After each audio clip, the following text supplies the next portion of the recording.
Hello, Chemistry 10 and Chemistry 10H students. This is Mrs. Altman, and in this video, we will be reviewing an intro to ions. So this will be out of your Chapter 3 guided notes.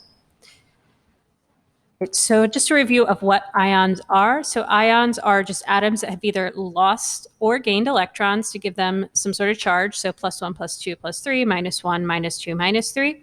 All atoms want 8 or 0 valence electrons, which just means a full valence shell. They want to have the electron configuration of a noble gas, and they're going to lose or gain electrons to have 8 or 0, depending on what group that they are in.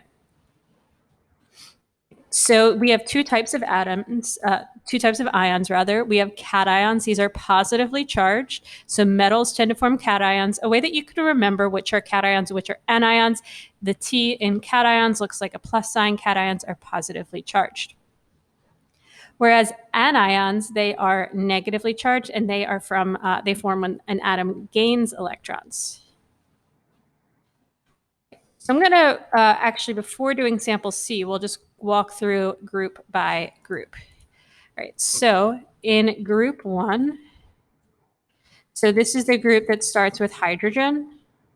So it's hydrogen, sodium, lithium, potassium, rubidium, cesium, francium. These all have 1 valence electron. So they will all lose 1 valence electron, and their common charge will be +1. Then we have group number 2. So this is the one that starts with beryllium, and that contains magnesium, calcium, strontium, barium. These all have 2 valence electrons, and they will lose 2 to have a common charge of +2. We're going to skip the transition metals. We will come back to them another time. Then we have group number 3. So that is the group that starts with boron. It contains aluminum, gallium, indium, and thallium. These have 3 valence electrons. We're not going to count D or F in our valence electrons. So it will lose 3 valence electrons, and it will have a common charge of +3. Then we have group number 4. So that's the group with carbon. These have 4 valence electrons. And a lot of students seem to think that carbon group would gain 4 or lose 4. And it actually makes a lot of logical sense why students think that, but that's just not really observed in actual experiments. So these do not tend to form ions at all. We'll talk more about those when we get to covalent bonding a little bit later on. Then we have group number 5. So that's a group with nitrogen. These all have 5 valence electrons. So these have the option to either lose 5 or gain 3. So what ends up happening is that these gain 3 electrons, and then their common charge is -3. Then we have our group number 6, the oxygen group.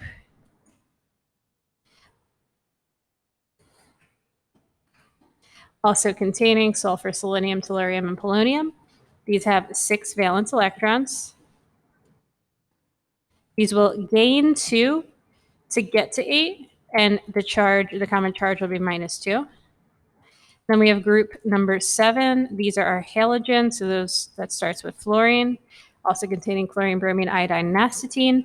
These all have 7 valence electrons, so they only need to gain 1 to get to 8.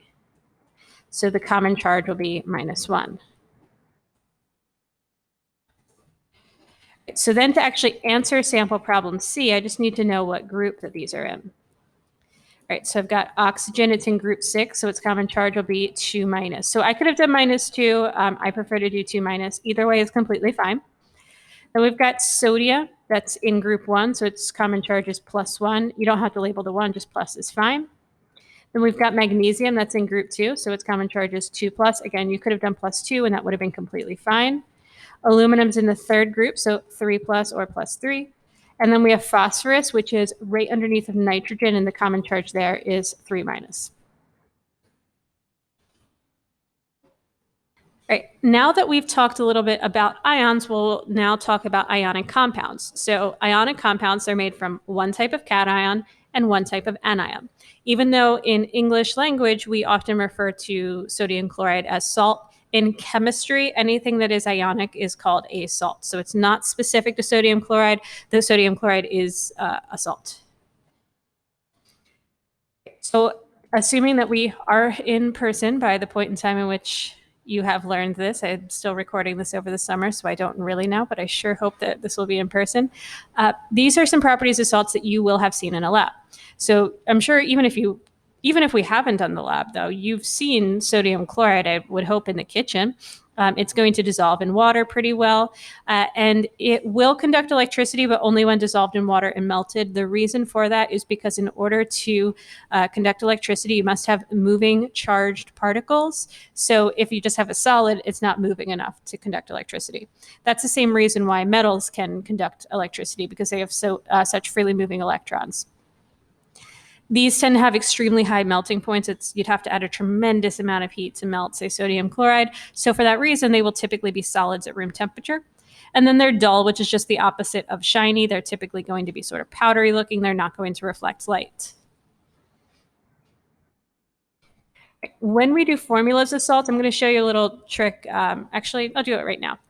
So they're always going to contain one type of cation, one type of anion, and the net charge must be 0.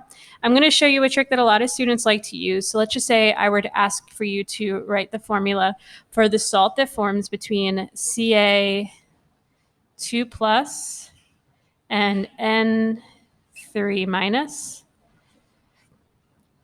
This is just a trick. You don't even have to use it, but a lot of students like to. If I crisscross, bring this number down here, make it a 2, crisscross, I'm ignoring the fact that it's negative, and then bring that down there and it's a 3. My final answer would be Ca3 N2, so I'm ignoring the negatives.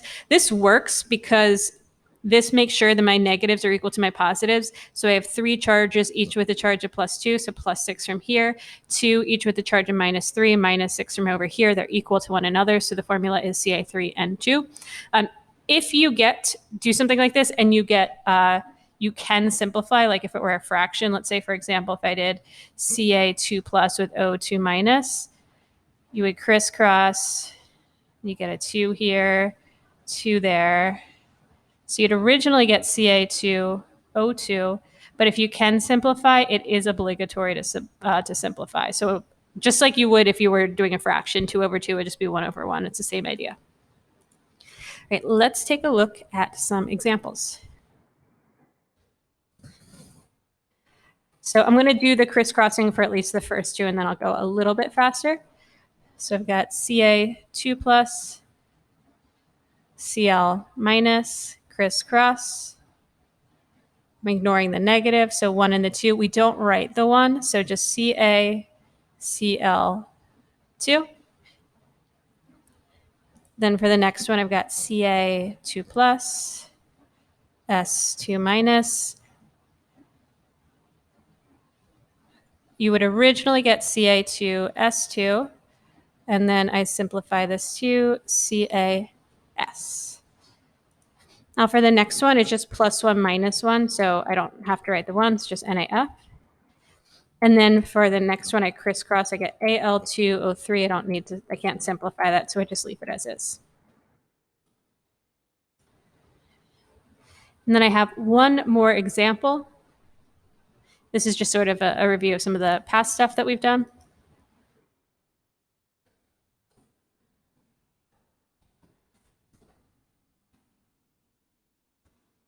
Ooh, I'm realizing now that should not say neutrons. It should say electrons, because you would need more information for neutrons.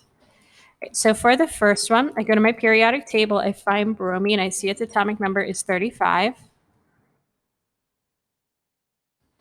And then for the number of electrons, because it has a negative charge, I take 35 and I add 1 to get 36. Now for O2 minus, I go to my periodic table, I see atomic number is 8, so that's the number of protons. And then because it has a charge of -2, that means it has 10 electrons. For boron, its atomic number is 5.